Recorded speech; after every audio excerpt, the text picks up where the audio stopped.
P K. കുഞ്ഞാലിക്കുട്ടിക്ക് വ്യവസായവും IT. വകുപ്പും ലഭിക്കും. എൻ ഷംസുദ്ദീന് വിദ്യാഭ്യാസ വകുപ്പ്, കെ.എം. ഷാജിക്ക് തദ്ദേശ സ്വയംഭരണമെന്നാണ് സൂചന. 2.5 വർഷത്തിന് ശേഷം മാറുന്ന മന്ത്രി ആരെന്ന് പിന്നീട് തീരുമാനിക്കും. വി എസ് സുജിത്തോട് കൂടുതൽ വിവരങ്ങളുമായി. വി എസ് സുജിത്ത്, അങ്ങനെ ലീഗും തങ്ങളുടെ മന്ത്രിമാരെ ഇന്നിപ്പോൾ കൊടുത്തിരിക്കുന്നു. 5 മന്ത്രിമാരാണ്. പക്ഷേ അതിൽ ഒരാൾ ഒരു സസ്പെൻസ് നിർത്തിയിട്ടുണ്ട്. 2.5 വർഷം ആരാണ് മാറുക എന്നുള്ളതാണ് ഇനി അറിയേണ്ടത്. പലയിടത്തും ചില പ്രതിഷേധങ്ങൾ, കോഴിക്കോട് മന്ത്രിയില്ല എന്ന മറ്റൊരു പ്രതിഷേധം നമ്മൾ കണ്ടു. കാസർഗോഡിനും നിലവിൽ എ.കെ. അഷ്റഫിന് സാധ്യതയുണ്ടായിരുന്നെങ്കിലും എ.കെ. അഷ്റഫിനെ പിന്നീട് തീരുമാനിച്ചിട്ടില്ല എന്നുള്ളതാണ്. അതേസമയം സർപ്രൈസ് എൻട്രിയായി കളമശ്ശേരിയിൽ നിന്ന് അബ്ദുൽ ഗഫൂർ വരുന്നതും നമ്മൾ കണ്ടു. പാറയ്ക്കൽ അബ്ദുള്ള 2.5 വർഷം മാത്രമാണ് എന്നുള്ളത് വളരെ പ്രധാനപ്പെട്ട കാര്യമാണ്.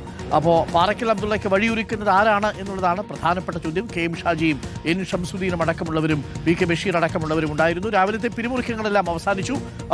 വലിയ തർക്കങ്ങളില്ലാതെയാണോ ലീഗ് മന്ത്രിമാരെ നിശ്ചയിച്ചതും വകുപ്പുകൾ നിശ്ചയിക്കുന്നതും?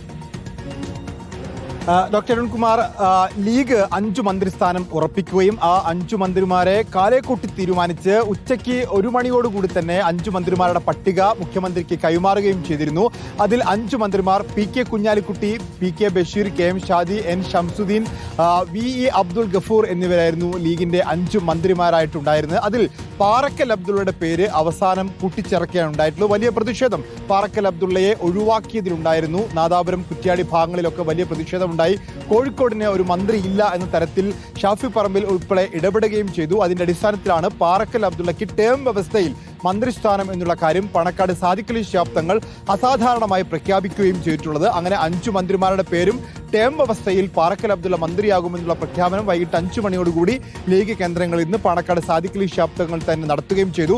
വകുപ്പുമായി ബന്ധപ്പെട്ടുള്ള തീരുമാനങ്ങൾ പിന്നീട് എന്നാണ് അറിയിച്ചിട്ടുള്ളത്. ഉന്നത വിദ്യാഭ്യാസ വകുപ്പ് അത് ലീഗ് കൈവിട്ട് കോൺഗ്രസിന് കൊടുക്കും എന്നാണ് നമുക്ക് മനസ്സിലാക്കാൻ സാധിക്കുന്നത്. മറ്റു വകുപ്പുകളൊക്കെ തന്നെ ലീഗിനുണ്ടാവും. ഫിഷറീസ് വകുപ്പും ഗ്രാമവികസന വകുപ്പും പകരമായി ലീഗിന് കിട്ടുമെന്നറിയുന്നു. വ്യവസായം, ഐ.ടി., ന്യൂനപക്ഷക്ഷേമം തുടങ്ങിയ വകുപ്പുകൾ പി.കെ. കുഞ്ഞാലിക്കുട്ടി തന്നെ കൈകാര്യം ചെയ്യും. തദ്ദേശ സ്വയംഭരണം കെ.എം. ഷാജി കൈകാര്യം ചെയ്യും. പൊതുമരാമത്ത് വകുപ്പ് ആർക്ക് എന്നുള്ളതാണ്. അത് പി.കെ. ബഷീറിന് കിട്ടുമോ അതോ അബ്ദുൾ ഗഫൂറിന് കിട്ടുമോ എന്നുള്ള കാര്യമാണ് നമുക്ക് അറിയേണ്ടത്. അതുപോലെ നഗരാസൂത്രണം തുടങ്ങിയ വകുപ്പുണ്ട്. വിദ്യാഭ്യാസ വകുപ്പ് ഷംസുദ്ദീനായിരിക്കും.